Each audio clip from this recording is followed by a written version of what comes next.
Hey there, and welcome to This Explainer. Today, we're going to map out the incredible evolution of the global football icon. We're talking about how the whole idea of a soccer superstar totally transformed, going from regional heroes playing on these muddy, uneven pitches to literally billion-dollar global brands. It's a fascinating journey, so let's get right into it. So let's start with the ultimate debate, right? Who is the greatest football legend of all time? If you ask any fan, you're going to hear super passionate arguments for Pele, Maradona, Cristiano Ronaldo, or Lionel Messi. But here's the thing, stats don't tell the whole story. To actually compare these guys fairly, we really have to look at the tactics of their specific eras and, crucially, how the rest of the world actually got to watch them play. Here is our game plan for today. 1. The first global icon. 2. Evolution of the legend. 3. The broadcasting revolution. 4. The modern superstars. And finally, 5. Comparing football greatness. Let's kick things off with Section 1, the first global icon. Now, just look at this timeline. It's just unprecedented dominance. I mean, imagine being literally 17 years old in 1958 and leading your country to a World Cup victory. Just wild. And then Pele followed that up with another win in 1962. And then his absolute crowning achievement in 1970 with a squad that, honestly, many people consider the greatest ever assembled. He didn't just play the game, he single-handedly gave that beautiful Brazilian style of football global fame. And remember, this was in an era way before the internet. 1,281. Seriously, just let that sink in for a second. That is the world record number of goals Pele scored in 1,363 appearances over a 21-year career. It is absolutely staggering. With numbers like that, it's really no wonder that when France football pulled former Ballon d'Or winners back in 1999, they overwhelmingly voted Pele as the player of the century. He was, without a doubt, the undisputed benchmark. Moving right along to Section 2, Evolution of the Legend. So, historically, the Ballon d'Or was exclusively reserved for European players. But check out this retrospective known as Le Nouveau Palmarès. Back in 2016, France Football did this internationalized reevaluation, which is super interesting. They actually found that out of 39 awards given before the 1995 rule change, 12 of them would have gone to South Americans. Pele would have won a massive 7 times, and Diego Maradona would have taken the crown in both 1986 and 1990. It kind of completely rewrites the official history books, doesn't it?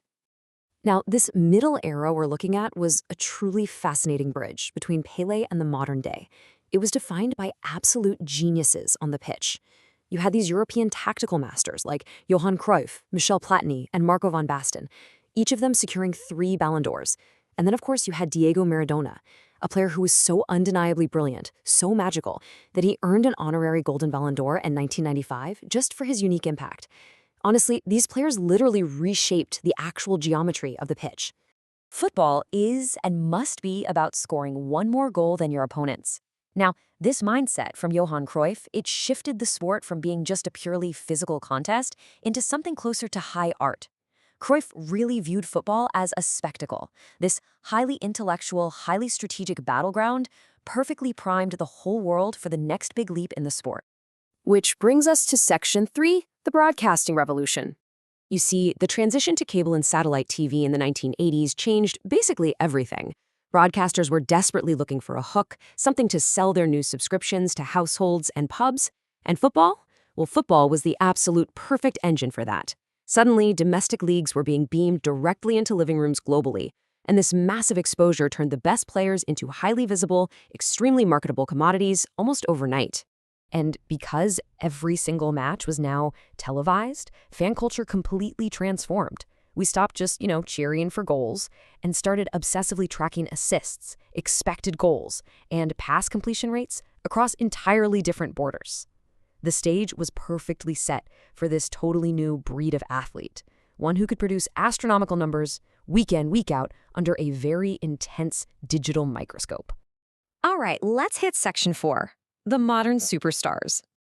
Okay, so for decades, winning 3 Ballon d'Ors was the ultimate ceiling.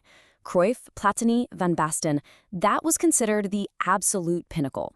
But then, Lionel Messi and Cristiano Ronaldo arrived on the scene and just completely shattered our entire understanding of what was possible. 8 awards for Messi, 5 for Ronaldo. Between 2008 and 2023, these two literally turned the greatest individual award in the whole sport into their own private back-and-forth duel. almost 60 million euros. Just think about that. That is the theoretical brand value increase a club can see simply by adding a modern, top-tier player brand like Messi or Ronaldo to their roster. To put it in perspective, economic models actually treat these superstars as standalone multinational corporations wearing football boots. They bring in international viewers, massive commercial visibility, and they can literally move global markets just by signing a piece of paper. Their impact is just insane. I mean, opposing managers actually had to invent entirely new defensive blocks just to try and slow them down.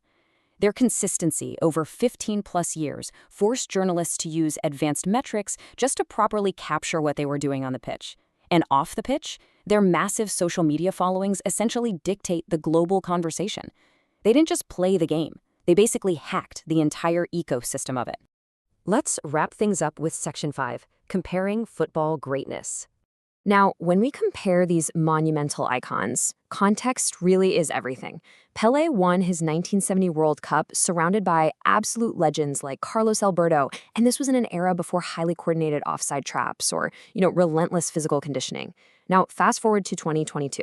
Messi played his 5th World Cup at age 35 against highly trained athletes who were equipped with literally hours of video analysis on his every single move.